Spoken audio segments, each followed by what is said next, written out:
వేరే హాస్పిటల్లో డిక్లేర్ చేసి వచ్చిన ఒక పేషెంట్ బతికించింది. ఆల్మోస్ట్ చచ్చిపోయిన పేషెంట్ ని 4 గంటలు కష్టపడి 5 లక్షల రూపాయలు ఫీజు తీసుకొని చనిపోయే వ్యక్తిని బతికించిన డాక్టర్. ఇప్పుడు 5 లక్షల రూపాయలు సంపాదించింది కాబట్టి ఆ డాక్టర్ గొప్పడా, చచ్చిపోయేటోని బతికించింది కాబట్టి గొప్పడు. ఒప్పుకుంటారు కదా మాట. ఒక టీచర్ గాని, లాయర్ గాని, ఇంజనీర్ గాని, గుళ్ళో పంతులు గాని, పోలీసులు గాని, ఒక జవాన్ గాని, ఒక రైతు గాని మనం రెస్పెక్ట్ చేసేది ఎందుకు? వాళ్ళ సంపాదన చూసా, వాళ్ళ పనిని చూసా కదా. క్లియర్ కదా విషయం. ఇక్కడ ఏమైపోయిందంటే నాకు లక్ష వస్తుంది, నువ్వు కూడా రా. నేను కారు కొన్నా, నువ్వు కూడా రా. నేను కారు కొన్నది ఎట్లా నీకు తెలియదు కదా. నేను గంజాయి కూడా అమ్ముకోను. వస్తావా? చెప్పలేము. బుడ్డపిల్లలు సాయంత్రం కూడా దుబాయ్కి అమ్ముకోవచ్చు. ఇక్కడ పని తెలవాలా, పైసలు తెలవాలా? మరి ఎందుకు సార్ మీరు ముందే పైసలు ఇచ్చుకొని చెప్పించారంటే పైసలు ఎలా వస్తుందో తెలుసుకోవాలని కోరికని మైండ్ లో కూర్చొని ఇక్కడ కూర్చుంటాం అని చెప్పడం. కానీ డబ్బు వస్తుంది కాబట్టి మాత్రమే ఎస్సీ గొప్పది కాదు. ఇది చాలా మంది మర్చిపోయే పాయింట్. మా వాళ్ళు కూడా, మా ఎస్సీ వాళ్ళు కూడా రోగం ఏమంటుందంటే సపోర్టుకో డబ్బులు అయ్యే జాగిరేమని ఉందో 5 లక్షలు వస్తాను వస్తే అదిగాక చూపెట్టి నాకు నేను 20 సపోర్ట్ రుద్దుకుంటా. ఏ కానీ సపోర్ట్ రుద్దుకుంటే డబ్బు రాదు, పని చేస్తే డబ్బు వస్తుంది. ఆ పని ఏందో తెలుసుకోండి. బాగుంది అని మనసు చెప్పింది అనుకో, సార్ ఈ పని చాలా బాగుంది సార్ నేను కూడా చేస్తాను, నీ మనసు నీకు చెప్పింది అనుకో, ఇక నేను ఆపేది ఎవరు చెప్పినాడు. అవునా కదా? ఇప్పుడు మనకి ఏం తెలవాలి? పైసలు ఎవరెవరికి వచ్చినా, ఎన్ని వచ్చినా తెలవాలా, ఏం చేస్తే వచ్చినా తెలవాలా. ఆ చేసే పని బాగుందని చెప్పి నీ అంతరాత్మనికి చెప్పింది అనుకో మచ్చా, నేను బతకాల్సిన అవసరమే లేదు. ఇక్కడ కూర్చున్న చాలా మంది ఆ పని తెలుసుకొని కూర్చుంది. డబ్బు రాకపోయినా నిలబడ్డ చాలా మంది కొన్ని సంవత్సరాల కాలం పాటు. ఎందుకంటే వాళ్ళకి తెలుసు ఏదో ఒక రోజు నా లైఫ్ మారేది ఇక్కడే. కారణం ఏంటంటే ఇది ధర్మబద్ధమైనటువంటి బిజినెస్. ఈ ధర్మబద్ధమైన పదం వాటికి చాలా మంది నచ్చదు. బిజినెస్ చేస్తున్న ధర్మం ఏముంటుంది అని చెప్పి. ఇందులో ఉన్న ధర్మం ఏదో నేను మీకు చెప్తాను. నాకంటే సీనియర్లు, పెద్దోళ్ళు, వయసులో నా వయసుకు డబల్ ఉన్న కూడా ఇక్కడ కూర్చొని మీ అందరికీ విత్ ఫోల్డెడ్ హ్యాండ్స్ రిక్వెస్ట్ చేస్తున్నా, బిజినెస్ అర్థం చేసుకుని వెళ్ళాను. చాలా మీరు జాయిన్ అవ్వద్దు. నేను ఎవరిని ఇప్పటివరకు జాయిన్ అవ్వమని అడగలేదు. అర్థం చేసుకోవడానికి మాత్రం చాలా మంది జాయిన్ అయ్యారు. ఎందుకు జాయిన్ అయ్యారనేది మీరు ఒకసారి ఆలోచించి ఎండింగ్ వరకు ఒకసారి నిర్ణయం తీసుకున్నాం. So good morning Karimnagar. Madam Karimnagar అంటే మీకు అనిపించాలి మా ఊరు పేరు చెప్పిన, అవునా? Good morning Karimnagar. ఇది కూడా ఒరిజినల్ సౌండ్ కాదు. ఇప్పుడు కనుక ఒరిజినల్ సౌండ్ వస్తే నిజంగా కరీంనగర్ గురించి మళ్ళీ వేరే మీటింగ్ లో మాట్లాడాల్సింది. పోయి గుడ్ మార్నింగ్ కరీంనగర్. తెలంగాణలో అంటే శరవకల్లు ఎవడన్నా వచ్చే మన అనాలి అంటేనే వస్తుంది. సార్ నా పేరు సైనులు, మాది రంగారెడ్డి జిల్లా. హైదరాబాద్ ఒక 40 కిలోమీటర్ దూరంలో మా ఊరు ఉంటుంది. మా ఊరు పేరు అరట్ల. వెస్టీజ్ అనే బిజినెస్ ప్లాట్ఫామ్ లోకి నేను రాకముందు ఫార్మా కంపెనీలో మెడికల్ రెప్ గా, సేల్స్ మేనేజర్ గా, రీజనల్ సేల్స్ మేనేజర్ గా నేను పనిచేసిన. తెలంగాణ స్టేట్ మొత్తానికి రీజనల్ మేనేజర్. 50,000 రూపీస్ నా శాలరీ. డైరెక్ట్ 50,000 వచ్చి ఉంటుంది. అదలి 2010లో నేను జాబ్ చేసిన 4,500. ఆ జాబ్ కూడా పోగానే ఇంటర్వ్యూ చేయలేదు. 6 సార్లు ఇంటర్వ్యూకి ఎలగొట్టింది. ఎందుకంటే మనం చదువు చెప్తే కదా మొత్తం ఊరికట్లు పొలాలే చదువు అంతా. What is your name? My name is Saidu. What is your father name? My father name is Gucchayya. ఇంకా తర్వాత 15 క్వశ్చన్లు అడిగిండు. ఆయన ఏం అడిగిండో నాకు తెలియదు, నేను ఏం చెప్పినో కూడా నాకు తెలియదు. ఆఖరికి ఒక మాట చెప్పిన, సార్ ఇది రాదు ఇంకోటి అడుగు, ఇది రాదు ఇంకోటి అడుగు. ఇట్లా 6 సార్లు కొట్టినాను. తమ్మి నీతోటి కాదు, నీకు నోరు తెచ్చి నీ పేరే చక్కగా చెప్పలేదు, ఈ బిజినెస్ సెట్ కావాలి. 6 సార్లు నన్ను ఇంటికి పంపించారు. 6 సార్లు పంపించిన ఆ పర్సనే ఈ రోజు ఈ బిజినెస్ లా ఇక్కడ నిలబడి మీతో మాట్లాడుతున్నట్టు పవర్ నాది కాదు, నేను పట్టుకున్న బిజినెస్. అన్నింటికి సపోర్ట్ కొడతారు. ఇంటికి పోయి మా ఆయన వద్దంటారు సార్, మా ఆమె బిజినెస్ ఎందుకు నాకేమనిపిస్తాను ఇక చేస్తారా, ఇక మొదలు పెడతారా రేపు ఆరంభ శూరత్వం అని నాకు తెలియదు. మీరు వంగినట్టు 9 మంచి అవసరం లేదు. అంత పొంగుడు ఊక సపోర్ట్ కొడదు. అర్థం చేసుకోండి. అబద్ధం ఆడితే నిలదీయండి. మీకు డౌట్ వస్తే ఎవడే క్వశ్చన్ చేయండి. తెలంగాణ బ్లడ్ లో పోరాటం ఉందని పూర్తిగా నమ్మేటటువంటి వ్యక్తిని, తెలంగాణ బ్లడ్ కు నిజాయితీ ఉందని అర్థమైంది చాలు బట్టలు చెప్పుకొని పనిచేస్తాం. ఎక్కడైనా నిజాయితీ ఉంటుందా? ఇక్కడి నుంచి రాదు మనకు మాట, ఇక్కడి నుంచి వస్తుంది. అది బాగుంది అని తెలిస్తే మాత్రం పోరాటం. మనకు ప్రాణాలు ఇచ్చినటువంటి జీవితాలు మనకి. ప్రాణాలు ఇచ్చిన వాళ్ళు పని చేయవాలి, చేస్తాం కదా. అది అబద్ధం అని నిజమా తెలవాలి. అనుమానం ఉన్నంత వరకు దాన్ని ధరించారు తెలంగాణ. అనుమానం ఉంటే పోతాంది మేనేజ్ చేయరు ఎవరు కూడా. అది మంచి బేకార్ రోడ్డు మీద ఎవడే ఒక మీద చెప్తాం. వేరే స్టేట్ లో ఒక స్టేట్ తీసుకొని మాట్లాడలేదు. మీరు ఎక్కడ మేనేజింగ్ చాలా ఉంటుంది sir. Actual this business is very good sir, you can do this business అంటే ఏదో పూసడానికి ట్రై చేస్తారు. ఇక్కడ పూసుడు రాసుడే ఉండదు. అందుకే నా మీటింగ్లకు నేను ఎక్కడ ప్రజలారా ఈనాడు మీరు గమనించినట్లయితే ఇట్లాంటి ఉపన్యాసాలు మీరు వినరు కనబడి. ఎందుకంటే ఎవరిని మేనేజ్ చేయాల్సిన అవసరం లేదు. నిజం తెలవాలా, ఉపన్యాసం బాగుండాలి. ఎట్లా చెప్పినా పర్లేదు, నీకు ఉపన్యాసం బాగుంటుంది, మనకి నిజం బాగుంటుంది తెలవాలి. ఉపన్యాసం బాగుండాల్సిన అవసరం లేదు. ఒకవేళ క్లాస్ గా మాట్లాడాలంటే ఇదే మీటింగ్ ఈ డోర్లన్నీ మూసేసి ఇంకో 5,000 ఎక్కిస్తే ఏసీ రాన్ చేసి చల్లగా కూర్చోబెట్టి నిమ్మలంగా చెప్పి అందరు గుండు కొరిపోవచ్చు. ఉన్నది అక్కడ బయట మీకు ఉబ్బరాన్ని కూర్చోబెట్టి నిజం తెలవాలంటే నువ్వు అలాంటి ఉండాలి. ఏసీ లేస్తే నిద్రపోతావు. కాబట్టి రెడీయా? సో 50,000 నా సాలరీ. తెలంగాణ రీజనల్ మేనేజర్ గా 50,000 జీతం వచ్చేటప్పుడు సడన్ గా లాక్ డౌన్ వచ్చింది. నా 50,000 జీతం 15,000 అయింది. ఫైనాన్షియల్ గా నేను చాలా డామేజ్ లో ఉన్నా. ఆల్మోస్ట్ ఆన్ రోడ్ మీద ఉంది నా జీవితం. ఆన్ రోడ్ మీదకి వచ్చిన తర్వాత నాకు అర్థమైన ఒక పాయింట్ ఏంటంటే పైసలతో చాలా పని ఉంటుంది. మనం అనుకున్నట్టు డబ్బంత ఇంపార్టెంట్ కాదు. బంధాలు ఉంటే చాలు, ప్రేమలు ఉంటే చాలు. బంధాలు బంకశంకర్ పోయి చాలా రోజులు అవుతుంది. ఇప్పుడు పైసలతోటి పని. నేను మీకు చెప్పింది కోపం వచ్చినా పర్లేదు, నా జీవితంలో నాకు తగిలిన దెబ్బ. ఎస్ఆర్నో మీకు కూడా తగిలిందని ఎస్ఆర్నో అడిగినా. నేను ఒకసారి నా ఫ్రెండ్ హాస్పిటల్లో ట్రాన్స్ఫార్మర్ మీద కాలి హైదరాబాద్ బైరామల్గూడ దగ్గర గ్లోబల్ హాస్పిటల్ పడితే నా కోసం ప్రాణం ఇచ్చే ఒక 4 దోస్తులకు ఫోన్ చేసిన. అమ్మా ఏమన్నా ఆపద వస్తే ఒక్క ఫోన్ కొట్టా, గుండెకాయ ఇస్తామన్నారు పొద్దుముఖంగా సాయంత్రం. ఫోన్ చేస్తే ఒక్క నా కొడుకు ఫోన్ కూడా లిఫ్ట్ చేయలేదు. సెకండ్ టైం లిఫ్ట్ చేసి మొదటిసారి ఫోన్ చేసి చెప్పిన అందరికి డబ్బు అవసరం ఉందా? 20,000 నా కోసం కదా, చావు బతుకున్నాడు మన ఫ్రెండ్, అడ్మిట్ చేస్తాం 20,000 లేవరా ఈ అంటే రెండోసారి ఫోన్ కూడా ఎక్కలేము. నాకు అర్థమైంది ఎవరి కోసం ప్రాణము ఇచ్చేటోడు లేడు. గట్టిగా మాట్లాడితే నీకు అన్నం పెట్టే రోజు, నీకు అన్నం పెట్టే నీ భార్య కూడా నీ జీతం 1 నెల రాకపోతే అన్నం పెట్టే విధానమే చేంజ్ అయిపోయింది. ఇప్పుడున్న జనరేషన్ నీకు నచ్చినా నచ్చక చాలా సార్ నా భార్య దేవత సార్, చింతకాయ తొక్కు పెట్టినా నా భార్య నన్ను లవ్ చేస్తా సార్. 2 నెలల జీతం ఏక మచ్చా చింతకాయ తొక్కు పక్కకి కానీ 2 నెలల జీతం ఏకు మన ఇద్దరం కలిసి మాట్లాడుకున్నాం. బండి సంజయ్ సార్ కూడా గెలిస్తేనే భార్య కూడా రెస్పెక్ట్ చేస్తుంది, ఓడిపోతే ఆ కూడా రెస్పెక్ట్ చేస్తుంది. ఎవరికైనా ఈక్వల్ సార్. ఇప్పుడు భార్య ఎప్పుడు రెస్పెక్ట్ చేస్తాడు నేను విషయం నమ్ముతాం. అసలు అవకాశం లేదు, డబ్బు సంపాదిస్తాను ఛాన్సే లేదు. ఉన్నదాన్ని చదువుకుంటాను, భార్య ఒప్పుకుంటారని నేను ఒప్పుకుంటాను. కానీ పక్కనోడు ఖతర్నాక్ లైఫ్ లీడ్ చేస్తున్నాడు. మన మీద కూర్చొని బంగారం నువ్వంటే నాకు ఇష్టం, నువ్వు నా కోసం పుట్టినావు, నేను నీ కోసం పుట్టినా, నువ్వు నాకు పువ్వు, నువ్వంటే నాకు లవ్వు. ఈ సొల్లంతా చెప్పుడు పిల్లల దగ్గర కూర్చొని 4 రోజులు కాదు భోజనీగా నువ్వు డైలాగ్ తప్ప ఏం బీకవరా? ఎంత ఖతర్నాక్ మ్యారేజ్ అయినా ఏక్ సాల్ తక్ అచ్చరే ఏకీ సాల్. సంవత్సరం దాకా బంగారం నువ్వు నా కోసమే పుట్టి, నీ దౌడ కింద ఉన్న పుట్టుమచ్చ ఎంత మంచిగా ఉంటుంది. ఈ పుట్టుమచ్చ చూసే నేను పట్టా.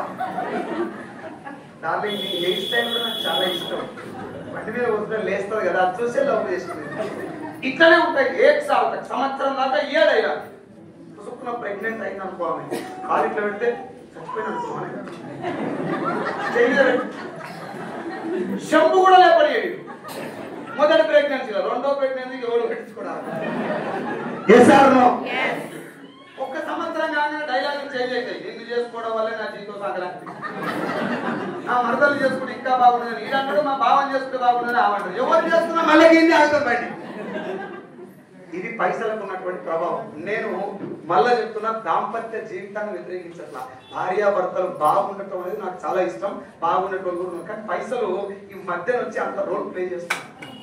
అర్థమైందా సార్? ఒక ఇంతకుముందు ఎట్లుందంటే వ్యసనాల బారిన పడిపోయి పైసలు ఖరాబ్ చేసుకుంటున్నారు. కాబట్టి భార్యలు పెద్ద వ్యసనాలను వ్యతిరేకించింది. ఇప్పుడు డబ్బు సంపాదించే మార్గం ఉండి పక్కింటి ఆయన ఒక మంచి పొజిషన్ వాళ్ళ వైఫ్ కు వాళ్ళ పిల్లలకి ఇస్తున్నారు అనుకో, వీళ్ళకి ఇటుక ఎప్పుడు ఓపెన్ ఉంటుంది అటు సైడ్. ఇప్పటిదాకా మంచిగా మాట్లాడుకుంటారు భార్య భర్తలు ఇద్దరు, మనకి డబ్బులు లేకున్నా ఇద్దరం ఒకరికొకరు కలిసి ఉన్నాం, చచ్చిపోయినాక శిల్క గోరింక గద్ద రాబందు లేకున్నాం అని చెప్పి మంచి డైలాగులు చెప్తారు. కిచెన్ కాడ ఇంత కిటికీ ఓపెన్ చేస్తారు. ఓపెన్ చేయగానే మంచి ఖతర్నాక్ పట్టు చీర కట్టుకొని ఆటోలో కార్లో వాళ్ళ అమ్మగారికి పోతుంది. నేను బయటకు వచ్చేసి అంత సామాన్ పెట్టి బాయ్ డాలి అది చూడగానే కిచెన్ లో కుక్కర్ ఫుల్ హీట్ అయిపోతుంది. కిచెన్ లకి ఛాయ్ వచ్చినప్పుడే ఛాయ్ ఎంత గరం ఉందో అంత గరం ఏమైతుంది. ఎందుకు బతుకు నాది కూడా ఉందో బతుకు. ఇప్పటిదాకా బాగానే ఉంది కానీ కిచెన్ లో ఏమైంది, కిచెన్ లో ఏం కాలే, కిటికీ ఓపెన్ అయింది కానీ. ఇది పైసలకున్న పవర్. Yes or no? నా ఫ్రెండ్స్ నాకు ఈ మాట చెప్పారు, సైదులో ఒకటే దగ్గర నుంచి డబ్బు వస్తుందిరా, నీకు 50,000 వచ్చినా, 1,00,000 రూపాయలు వచ్చినా ఒక దగ్గర నుంచే వస్తుందిరా. ఒక దగ్గర నుంచి వచ్చేది చాలా డేంజర్, చాలా ప్రమాదకరం. ఒరే 50,000 రా అయినా ప్రమాదం. ఎందుకురా ప్రమాదం అంటే వాడు అప్పుడు నాకు చెప్పలేదు. నేను ఇప్పుడు మీకు చెప్తున్నా ఎందుకు ప్రమాదమో. కొంతమంది తెలుసు, తెలియని వాళ్ళు చెప్తున్నా. భిక్షగా రిస్క్ లో ఉంటాడా, నెలకు 10,000 సంపాదిస్తూ రిస్క్ లో ఉంటాడు. పైసలు లేకుండా రిస్క్ లో ఉండాలి కదా తల్లి. పైసలు లేకపోతే కదా రిస్క్. పిచ్చగాని దగ్గర ఫుడ్ వైపు పైసలు ఎప్పుడు లేదు. 10,000 సంపాదిస్తూ నెలకు 10,000 శాలరీ, ఇంటి రెంటు, ఈఎంఐలు, ఇళ్ళ బిల్లు, కాల బిల్లు పడితే మొత్తం జీవితం. Yes or no? పిచ్చపోనికి ఈఎంఐ లేదు, ఇల్లు బిల్లు లేదు, పాల బిల్లు లేదు, అన్నింటి నుంచి ఆయనకి తెల్లం లేదు, పీకిలాడే లేదు. ఎంత వాడు అమీర్పేటలో నేను కార్ తీసుకొని మన మీటింగ్ పోతున్నాను. కార్ లో ఉన్నప్పుడు మంచి ఊపు మీద సాగు పెట్టుకొని లైఫ్ మారిపోయిందని అంటూ పోతున్నాను. వాడు పిల్లల మీద కాలు మీద కాలేసి ఒక జామకాయ తీసుకుంటా అది ఎందుకు అక్కడ ఇంకో విషయం పడుతుంది. పిచ్చపోలకు ఎయిర్ పాలు రాలేదు. మనం ఎన్ని పెట్టినా మొత్తం సగం వస్తుంది. వానికి ఎయిర్ పాలే ఉండదు, నిండా జుట్టు కట్టుకుంటుంది. దుమ్మెటోడే ఉంటాడు ఆయన. ఆ జుట్టు వేసుకొని మంచిగా ఇట్లా వేసుకొని కాలు మీద కాలు వేసుకొని నవ్వుతున్నాడు. నాకు వచ్చిన డౌట్ ఏంటంటే, నాకు నెలకు 5 లక్షలు వస్తున్నాయి, కారు ఉంది, ఏసీ ఉంది, నవ్వుదామంటే ఆన్లైన్కి వస్తలేదు. నాకు పిల్లం ఉంది, పిల్లలు ఉన్నారు, ఎంజాయ్ చేస్తాను, ఖతర్నాక్ లైఫ్ ఉంది. ఆయనకి లాగే తగ్గలేదు, నవ్వుతున్నాడు. నీకు ఇవన్నీ ఉన్నాయి కాబట్టి నవ్వుతున్నాయి, ఆయనకి ఏమి లేవు కాబట్టి నవ్వుతున్నాడు. Yes or no? పిచ్చపోన్ లేక మనం బతకలేదు. అది పక్కన పెట్టి ఇప్పుడు ఆలోచిద్దాం. 10,000 సంపాదిస్తాడు ఎక్కువ రిస్క్ లో ఉంటాడా, నెలకు 1,00,000 రూపాయలు సంపాదిస్తాడు ఎక్కువ రిస్క్ లో ఉంటాడు? అరే జీతం పెరిగితే రిస్క్ తగ్గాలి కదా సార్. జీతం పెరిగితే రిస్క్ తగ్గాలి కదా. నువ్వు నేను ప్రాణం పెట్టి జీతం కోసం పనిచేసే దేనికోసం? జీతం పెరుగుతుంది కదా. జీతం ఎందుకు పెరగాలి మీరు చెప్పండి సార్. ఇప్పుడు సార్ ఏమా మీ జీతం ఎంత ఏదైనా పని చేసేదా? ఎంత ఉండే జీతం? 32,000 ఉంది. 32,000 శాలరీ పెరగడం కోసం పనిచేస్తాం, తగ్గడం కోసం పెరగాలి. ఎందుకు అంటే ఫ్యూచర్ లో పిల్లలకు చదువులకు కాలేజ్ చేసి. అవును sir. Thank you so much. Thank you. ఇప్పుడు పెరిగితే ఏమైతే మంచి వచ్చాడా? మంచి అయితే మన ఎక్స్పెక్టేషన్, అవునా?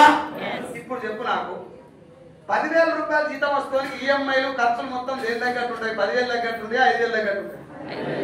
అంటే ఇట్లా వచ్చి అమ్మ మెరుగుతీగా రాజుగారు వచ్చినారు, ఈఎంఐ వచ్చినారే, ఒకసారి వచ్చిపోమ్మా అంటే ఇట్లా వచ్చే వెళ్ళిపోతుంది, అవునా?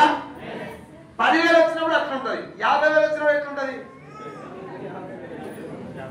10,000 వచ్చినప్పుడు మీ ఆమె నువ్వు రోడ్డు పక్కన బండి మీద తిన్నా మీ ఆమె ఏమన్నది, మా పరిస్థితి గిట్టే అని. 50,000 వచ్చినాక బండి మీద తిన్నావు అనుకో, మొక్కం ఎర్రగా అవుతుంది, దోశకాయ ఎర్రగా అవుతాం. Yes or no? వివేరా భవన్ సవేరా భవన్ వెళ్ళాలప్పుడు తప్పదు. ఇంకా టిప్పు కూడా ఇవ్వాలి బెల్లం ముందల. Yes or no? ఇవి నువ్వు కోరి తెచ్చుకునే కష్టాలు, అవునా కదా? ఎదుటో చూసి పెట్టుకునే పీక్లాట్లు ఇవన్నీ. 50,000 ఉన్నప్పుడు 1 తారీఖు వస్తుంది, 5 తారీఖు అయిపోతుంది. 1,00,000 రూపాయలు వస్తే 50,000 ఉన్నప్పుడు 2 అయింది. 1,00,000 రూపాయలు వస్తే అల్ల పోయాల్సింది వేరు, ఇళ్ళ పోయాల్సింది వేరు, అవునా? ఇప్పుడు ఒక మాట చెప్పు, రియలిస్టిక్ థింగ్ ఆలోచన. 10,000 రూపాయలు జీతం సంపాదించేవాడు ఒక 6 నెలల జీతం రాకపోతే అప్పు ఎంత అయింది? గట్టిగా ఇంకొకసారి. నెలకు 1,00,000 రూపాయలు సంపాదించుకోనికి 2 నెలల జీతం రాకపోతే అప్పు ఎంత? అప్పు అయితే ఇద్దరు సేమ్ కదా. ఆయన జీతం ఎక్కువ కూడా ఇంట్రెస్ట్ తక్కువ తీసుకుంటారా? లేదుగా, ఆయనకు 2 నీకు 2 రూపాయలు ఇంట్రెస్ట్. అప్పు మాత్రం ఇద్దరు సేమా? అప్పు వల్ల వచ్చే నొప్పి కూడా ఇద్దరు సేమా? ఇప్పుడు చెప్పండి, జీతం ఎక్కువ ఉండటం వల్ల ఉపయోగమా నష్టమా? మరి ఏం సార్ మీరు పైసలు తెప్పించి లేకపోతే మీకు నెత్తి మీద పెడుతున్నారు. పాయింట్కి వస్తున్నా. పాయింట్ ఏంటంటే, నువ్వు ఎంత ఎగిరినా ఎగిరి దంచినా అంతే, ఎగురకుండా దంచినా ఉద్యోగంలో, అవునా? అందుకే దాని పేరు ఉద్యోగం. ఎలా ఉండాలంటే నువ్వు ఎంత పరిగెత్తి అంత పుస్తకున్నారు. ఈ నెల 1,00,000 కావాలన్నా 1,00,000 రకాలు పని చేస్తే 1,00,000 రావాలి. అది బిజినెస్ లోనే సాధ్యం, జాబ్ లో. ఇప్పుడు మనం బిజినెస్ ఎందుకు చేస్తలేము? మరి మన అందరూ తెలుసు బిజినెస్ లో పైసలు ఉన్నాయని. ఎందుకు బిజినెస్ చేస్తలేము? ఎందుకు చేస్తున్నారని పెట్టాలి. పోనీ సపోజ్ చేసి పెట్టినామంటే వస్తాయని గ్యారెంటీ ఉందా? ఈ భయంతో బిజినెస్ చాలా మంది కాదు. కానీ పెట్టుబడి లేకుండా బిజినెస్ చేయొచ్చని చాలా మందికి తెలియదు. అది మాట్లాడుకోవడం కోసం మిమ్మల్ని ఇక్కడ ఇన్వైట్ చేయడం జరిగింది. మిమ్మల్ని ఇన్వైట్ చేయడానికి మొదటి కారణం ఏంటంటే ఈ బిజినెస్ ఏందో అర్థం చేసుకొని వెళ్ళండి. Number 1 reason. నెంబర్ 2 రీజన్ ఏంటంటే డబ్బుల మీద ఒపీనియన్ రాంగ్ ఉంటే మార్చుకోండి.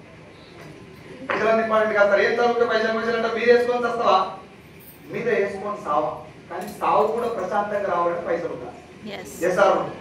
నేను చచ్చిపోయినప్పుడు మున్సిపాలిటీ వల్ల వ్యాన్ వచ్చి లాక్కెళ్ళేటటువంటి లైఫ్ ఉంది, నాకు గంధపు చక్రాలు కాల్చేటటువంటి లైఫ్ ఉంది, ఉందా లేదా? ఏం చేయాలని మనం చెప్తాం. చాలా మందికి నేను మీటింగ్ లో క్వశ్చన్ మిమ్మల్ని కూడా అడుగుతాను, మళ్ళీ చెప్పాను, ఎవరు బ్లాక్ మెయిల్ చేయట్లా, ఎమోషనల్ గా అది చేయమని చెప్పట్లేదు. జస్ట్ థింక్ చేయండి. పెళ్లి కాక ముందు బైక్ అయితే నడుపుతాడు పోరగాడు, అనుకోండి, అవునా? ఏం బండ్లు కొంటారు చెప్పు పెళ్లి కాక ముందు? R15, RX100, Duke, KTM, Pulsar బండి ఇట్లా ఇట్లా వంగుతుంది, ఇట్లా నెంబర్ కదా అర్థం పెట్టి వెళ్ళిపోతారు. పోలీసు వాళ్ళు ఉన్నా కూడా ఎక్కువ ఇట్లా కూడా పోతాయి, ఇట్లా, అవునా కాదు? పెళ్లి కాగానే catcher place, blender place, glamour, highlight కాదు, వేరే వేరే విషయం ఎట్లా పోతుందండి.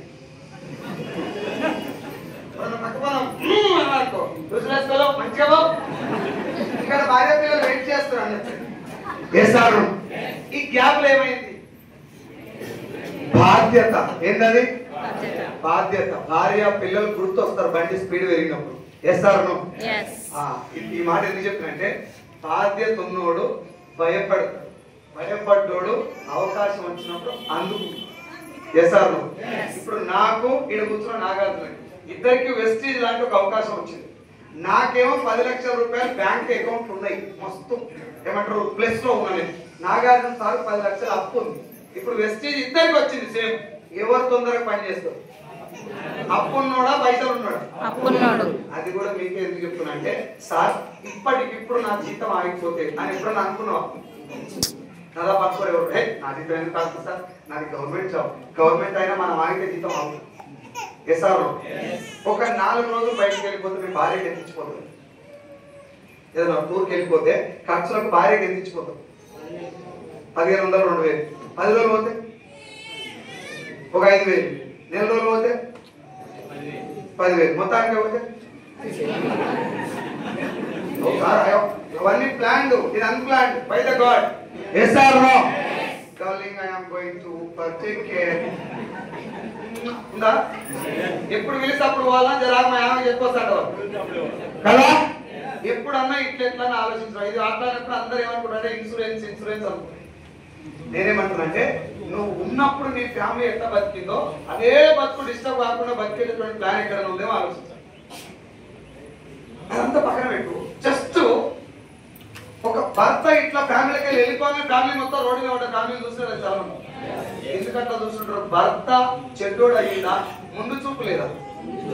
ఇప్పుడు నేను మీకేం రిక్వెస్ట్ చేస్తున్నా అంటే, మీరు చచ్చిపోతే మీరు వేసిపోతే అని ఎవరు నన్ను నా ఫ్రెండ్స్ అడిగారు, ఏమన్నా తెలుసా ఫ్రెండ్లు, ఏమన్నా అయితేరా, ఏమన్నా అయితేరా, ఏమన్నా అయితేరా, అట్లా కాదురా, ఏమన్నా అయితేరా. దాని మీనింగ్ ఏంటంటే నువ్వు వస్తే మనకు డైరెక్ట్ అనలేదు కదా. మనకి ఈగోలు ఎక్కువ, ఏం మీకు ఎక్కువ ఈగో అట్ అవుతుంది కాబట్టి ఈగో అట్ చేయకుండా చెప్పేది నా ఫ్రెండ్స్. ఏమన్నా అయితే సాగు ఒకటే కాదు కదా, జీతం 50,000 15,000 పడిపోయినా ఏమన్నా అయినట్టేనా? అట్లా ఈ 15,000 అయిపోయినప్పుడు నేను కట్టాల్సిన ఈఎంఐలు 60,000. ఏం పుట్టింది సార్ గన్ని ఈఎంఐలు ఏం చేసాం అంటే, ఏం చేయలేదు సార్, మా నాయన కోసం లోన్ తీసుకొని ఇల్లు కట్టిన ఊళ్ళో. ఇల్లు కట్టడం మొదలైనప్పుడు దోస్తులు వస్తారా స్టార్ట్ చేయాలి, సలహాలు ఇస్తారా, పైసలు ఇస్తారా, మళ్ళా కడితే ఆవురా పిల్లర్లు అయ్యి, మళ్ళా కడితే ఆవురా గ్రానైట్ అయ్యి, మళ్ళా కడితే ఆవురా ఇంటర్నెట్ పెట్టు, మంచి రుచి వస్తాయి. టేక్ పెట్టు, వాడు టేక్ ఇల్లు పెట్టాడు, నీకే పెట్టాడు మట్టసంగా.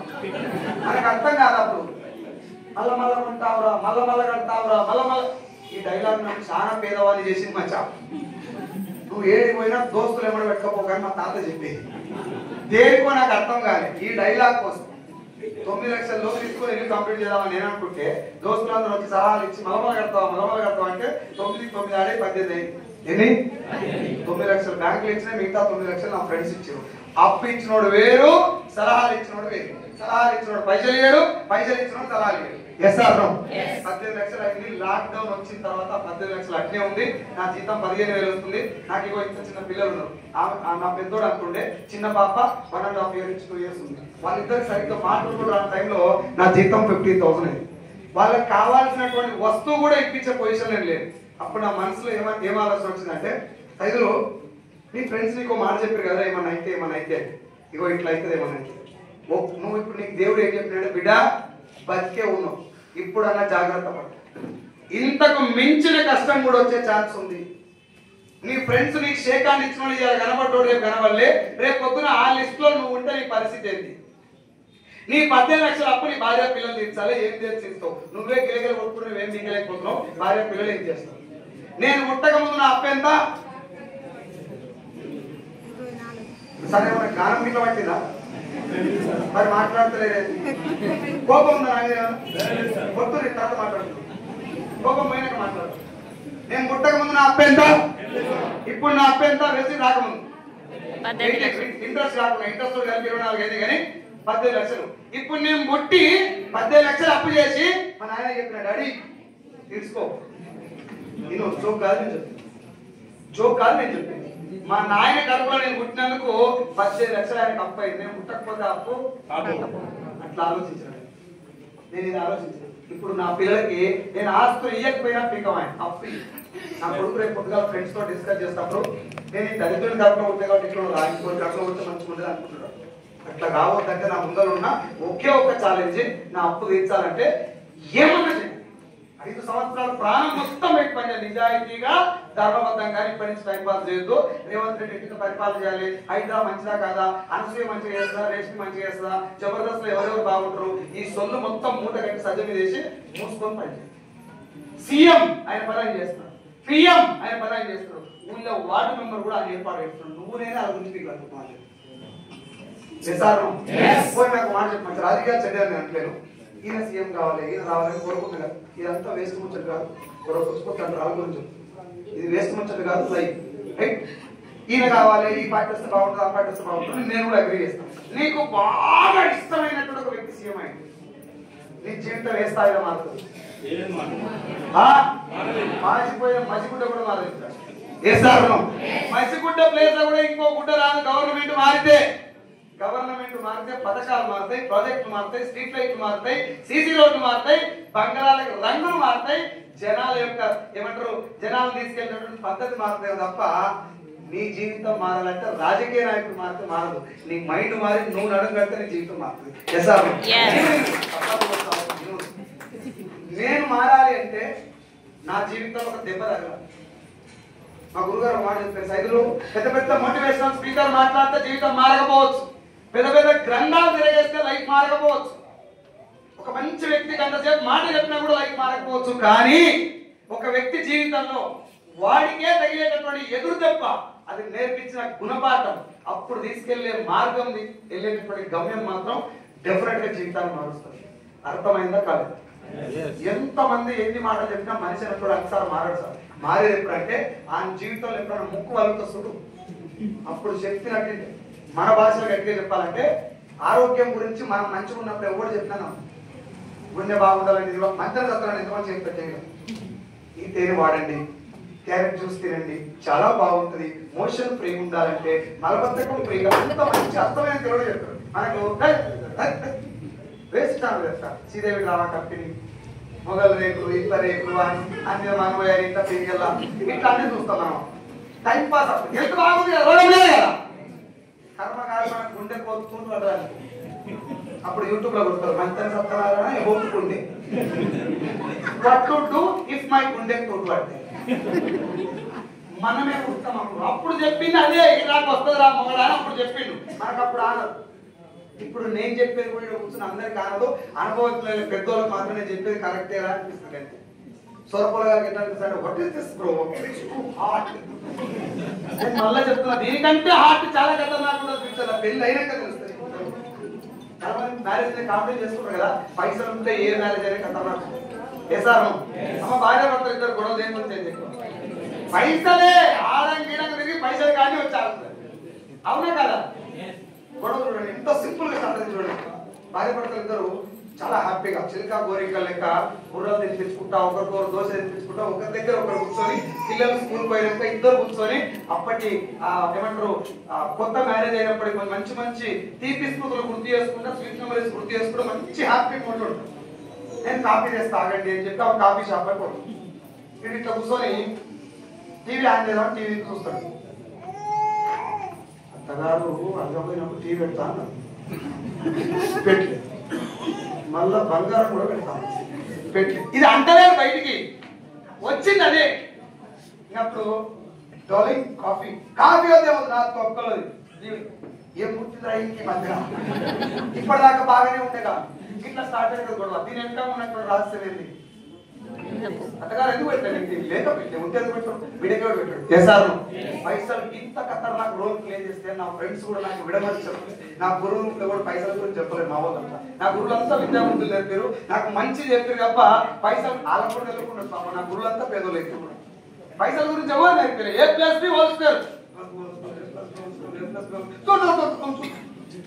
సైన్ తీటా, కాస్ తీటా, ఆన్ తీటా, ఏం తీటా ఈ తీటలు అన్ని చదవబెట్టారు కానీ ఇవి దేని పనికి వస్తాయి అని ఎవరు చెప్పలేదు. ఇప్పుడు sine theta by cos theta equal tan theta నెలకి ఎంత దానికి ఎందుకు నేర్పించినా నాకు అర్థం కాలేదు సార్, ఇప్పటికీ అర్థం కాదు. బీటెక్ చేసిన అంటే చదువుకొని ఏదో బిల్డింగ్ కట్టాలి, నేను ఎందుకు మరి పాటలు పాడుతూ కూడా డిగ్రీ పాస్ కావాలి. అర్థం చేసుకొని చెప్పేవాడు కొంచెం. సార్ నేను డాన్సర్ కావాలనుకున్నా, డిగ్రీ సర్టిఫికేట్ ఉందా? డిగ్రీ ఎందుకు డాన్స్? డాన్స్ డిగ్రీ ఎందుకు? కాళ్ళ మీద డాన్స్ చేసే నటరాజు ఉన్నాడు, తెలంగాణ కాదు కరీంనగర్ అట్లాంటి వాళ్ళు చాలా మంది ఉన్నారు. అవకాశాలు ఎందుకు రా? డిగ్రీ చదివా? కమ్యూనికేషన్ ఉందా? But you speak Telugu or English? Dance చేస్తా సార్, నేను డాన్స్ కాదు ముందు కమ్యూనికేషన్ కావాలి. నడుస్తుందా లేదా? నాకు ఈ మాట ఎవరు చెప్పుకుంటే నాకు ఇక్కడ దాకా అయిందంటే 31 సంవత్సరాల దాకా జీవితం సర్వనాశనం. 11 సంవత్సరాల బంగారం లాంటి జీవితాన్ని ఒక కంపెనీకి దారపోసి ఆ కంపెనీని తేడా కలిగిన నా ఫ్రెండ్ కొంచెం అర్థమైన తెలంగాణ భాషలో మాట్లాడుతూ కూడా ఉన్నాడు, ఆయన పేరు యాది. వాడు చెప్పిండు నా దగ్గర సైదులు నేను ఎంత చెప్పాను వింటలేవు కదా, అలా కడిగించాలరా నీరు కూడా గడుపు. చిరంకల్లోకి అయితే మాట తగలగా మనమేమో మస్తు చెప్తున్నావురా చాయ్ తాగుతాం. దరిద్రం నెత్తి మీద డిస్కో ఆడుతున్నప్పుడు ఎవరు ఏం చెప్పినా ఆనదు. ఈ గ్యాప్ లో లాక్డౌన్ వచ్చింది. నా ఫ్రెండ్స్ చాలా మంది మంచి సైడ్ ఇన్కమ్ కోసం పని చేసుకోవాలి, జాబ్ కాకుండా వేరే చేసుకోవాలి, అందరూ మంచి మంచి పొజిషన్కి వెళ్ళిపోయారు. నేను అంతా ఏమనుకుంటున్నా అంటే ఏమైనా చేయాలి. ఎప్పుడు ఆ టైంలోనే నా మైండ్ వచ్చిన ఆలోచన ఏంటంటే ఇప్పటికిప్పుడు నేను లేకపో ఇట్లా కూర్చొని ఆలోచిస్తున్నా, ఇట్లా అయింది సడన్ పోయింది. అరే ఇలా పరిస్థితి నా భార్య ఎంకరేజ్ కట్టాలి చెప్పు, నేనే ఈఎంఐ కట్టి ఇంత బాధపడుతున్నా. నేను లేకపోవడమే నా భార్యకి చాలా భారం. నేను లేకపోవడానికి తట్టుకోలేదు. పైసలు ఎన్నికలు తెచ్చి కట్టది. మా అమ్మ నాయన ఎట్లుంటారు కొద్దిగా లాక్డౌన్ లో ఎవరు ఎవరిపోతారో అర్థమైతే లేదు. నా బాడీ గట్టుకుంది సార్, నేను gym body sir. Puneeth Rajkumar రోజు 18 గంటలు ఎక్సర్సైజ్ చేస్తాను కాక కుటుంబం అన్నాడు జిమ్ చేసుకుంటే. నీకు నాకేముంది మొత్తం ముందర పొట్ట మీద తట్ట ఈ మన జీవితాలు గ్యారెంటీ ఉన్నాయా? లేవు. కాబట్టి డబ్బు చాలా ఇంపార్టెంట్. ఇంకెవ్వడు ఏం సొల్లు చెప్పినా పైసలు ఇంపార్టెంట్ కాదు, ఫీజు ఈ కథలు ఏం లేదు. డబ్బు చాలా చాలా ఇంపార్టెంట్. పైసలు వచ్చినాక నీకు గెలుచుకున్న మార్పుగా గుణం మారు. డబ్బు సంపాదించు నీకు సరిపోయిందా పక్కన దానం. కానీ డబ్బు సంపాదించి కూడా సొల్లు చెప్తే కూడా నాకు ఆ మాట బలంగా అర్థమైపోయి ఎవరు నన్ను మోటివేట్ చేయలే. నాకు దెబ్బ తగిలింది కాబట్టి నేర్చుకున్నా. బయటకు వచ్చిన తర్వాత నా ఫ్రెండ్ పంచాయతీ సెక్రటరీ, ఇగో ఈయనకు చెప్పిన ఆయనే నాకు చెప్పిన ఆయన పేరు బాలం శ్రీనివాస్ సారు. నా డిగ్రీ క్లాస్మేట్ నాకు ఏం పంపించిందంటే వెస్టీజ్ కింద చెట్లు డబ్బులు లక్షలు 2 లక్షలు అవన్నీ పంపించాను. నేను అది ఓపెన్ చేసి క్లోజ్. ఇప్పుడే దిగి మళ్ళీ ఇప్పుడే ప్లే చేసి పని. నా ఫ్రెండ్ పంపించినటువంటి వెస్టీజ్ అని పేరు చూసి లోపలికి పోయింది సార్. వీడియో లోపలికి పోతే ఆ లేవున్నాయి అన్ని సబ్బులు, సర్పులు, షాంపులు, పేస్టులు, బాత్రూమ్ కడిగేది, బట్టలు ఉతికేది ఈ కనబడుతుంది. నాకేమనిపించిందంటే మరి నేను చేసింది తెలంగాణ మేనేజర్ కదా, ఇంత పెద్ద జాబ్ చేసి ఇంత బతుకు సబ్బులు అమ్ముకోవాలా? మొదటి దరిద్రం ఆలోచన. సబ్బులు అమ్ముకోమని నా ఫ్రెండ్ నాకు చెప్పలేదు. సబ్బులు కొనురా అని కూడా చెప్పలేవాడు. కొనేలే తర్వాత విషయం నాకైతే చెప్పలే, ఏం చెప్పలే. ఒక్క మీటింగ్కి రారా ఇదేదో అర్థం చేసి నేనేమనుకుంటున్నా అంటే 2 కారణాలతో నేను 4 నెలల దాకా మీటింగ్ చేయలేదు. ఆ 2 కారణాలు మొదటిది ఏంటంటే సబ్బుల కంపెనీ, ఇది ఆలోచన. రెండోది ఇది ఇంత పడుతున్నా అంటే నేను జాయిన్ అయితే ఎంత వస్తుంది మనకు రాకున్నా పర్లేదు కానీ పక్కింటి రావు. మనం సంతూర్ సభ చిన్నప్పటి నుంచి కూడా మహేష్ బాబు కారు మీద కారు, బిల్డింగ్ మీద బిల్డింగ్, ఏమంటారు ఎంత డబ్బు మీద డబ్బు సంపాదించినా మనకి ఏం నొప్పి లేదు. కానీ ఇంటి పక్కన మన వల్ల ఒక్క సైకిల్ కొనడు అనుకో, నేను చప్పుకొచ్చా సైకిల్ వచ్చి దానం లేకున్నా పడక చప్పుకోను, సైకిల్ కొనడానికి నాకు గ్యాస్ ట్రబుల్ స్టార్ట్ అయితే లేదు, పోనీ బయట వాళ్ళకి స్టార్ట్ అయితే మన దోస్తులకే. నేను ఒక మాట చెప్తా, కొంచెం తీసుకోండి, ఫీల్ అవుతుంది. నీ తోడముచ్చినోడు కూడా నువ్వు బాగుపడితే నిజంగా ఇష్టం ఉండదు. అదే చెప్పేసి ఇంకో మాట, ఆ తోడబుట్టిన నువ్వు కూడా అవు మరి అక్కడికి ఇక్కడికి ఎంత దూరం, ఇక్కడ కూడా అంతే అక్కడికి ఎంత దూరం. మీటింగ్ వచ్చినా మీ తోడబుట్టిన రాలే, ఆయన కూర్చొని నేను ఇదే చెప్పేది ఆయన కూడా, అర్థమైందా? అది గుర్తుపెట్టుకోండి. ఈ జనరేషన్ ఏంటంటే నీ వల్ల నేను బాగుపడితే నువ్వు దాన్ని తీసుకోలేదు పక్క. ఎస్ఆర్ఓ అది నా ఫ్రెండ్ నాకు చెప్పిన రోజు నేను ఏమనుకున్నా అంటే, పంచాయత్ సెక్రటరీ గవర్నమెంట్ జాబ్ పెట్టుకొని నా ఇంత పడుతున్నట్టే అంత చాలా పని ఉంది అంటే మనం ఏం కాదనుకో, అన్ని గ్రామ పంచాయతీ దీన్ని మన తెలంగాణ మొత్తం అంటే ఆల్మోస్ట్ కేసీఆర్, అప్పుడు కేసీఆర్ సీఎం, ఆల్మోస్ట్ కేసీఆర్ అంత పెద్ద పదవి. మరి మనతో అంత పని ఉండదా? ఈ దరిద్ర ఆలోచనలన్నీ ఈ అవకాశానికి నన్ను 4 నెలలు దూరం చేసినాయి. మీటింగ్ రారా జాయిన్ కాకరా, మీ ఆయన బర్రగాస్తున్నాడు, మా నాయన బర్రగాస్తున్నాడు రా, ఇద్దరం పేదోళ్ళ మీద, నీ ఫ్యామిలీ అట్నే ఉంది, నా ఫ్యామిలీ అట్నే ఉంది, నువ్వు జాయిన్ అవ్వకు, ప్రొడక్ట్ కొనుక్కో, నువ్వు ఏం చేయకరా, నా ఇమ్మడి మీటింగ్ రా. ఒక్క మీటింగ్ వచ్చేది ఏదో అర్థం చేసుకో. బాగలేదా ఇద్దరం వదిలేద్దాం, మంచి ఉందా కలిసి పనిచేద్దాం అంటే సభల కంపెనీ మీటింగ్ ఏముంటుందా? ఏం సభ తీయాలంటే రూపాయలు చూపిస్తా పక్క ఎత్తి మీద దరిద్రం తీసుకో ఆడుతుంటే ఇవే డైలాగులు. ఇవన్నీ మీకు ఎందుకు చెప్తున్నా అంటే, ఒక మనిషి దగ్గరకు అవకాశం అంత ఈజీగా వస్తుంది, కానీ పోం మనం దాన్ని. దేవుడు చేసిన మనుషుల సినిమాలో పూరి జగన్నాథ్ చాలా కళ్ళ కట్టినట్టు చూపిస్తాడు ఈ విషయాన్ని. అది అడుగుతాడు, అమ్మా వచ్చింది ఇంకిచ్చావు నేనేం పాపం చేశాను, నాకు కూడా అంటే పాప నా బిడ్డ అడుగుతున్నాను, నగలన్నీ మూట కట్టాను, కళ్ళ ముందు వెళ్తే ఆ కళ్ళ మూసుకోలే అంటాడు. కాక పేదరికం చాలా గొప్పది. ఖాళీ జేబు, ఖాళీ కడుపు, ఊరిల్లు చాలా నేర్పిస్తాయి అంటే మనిషి. పెద్దలు చెప్తున్న మాట, పేదరికం చాలా గొప్పది, చాలా చాలా చాలా గొప్పది, కానీ దరిద్రం చాలా డేంజర్. ఏంటి సార్ రెండింటి తేడా అంటే, పేదరికం డబ్బు లేకపోవడం, అవకాశం లేకపోవడం, దరిద్రం అవకాశం కళ్ళ ముందు ఉంటే దాన్ని కళ్ళ మూసుకొని దాడు.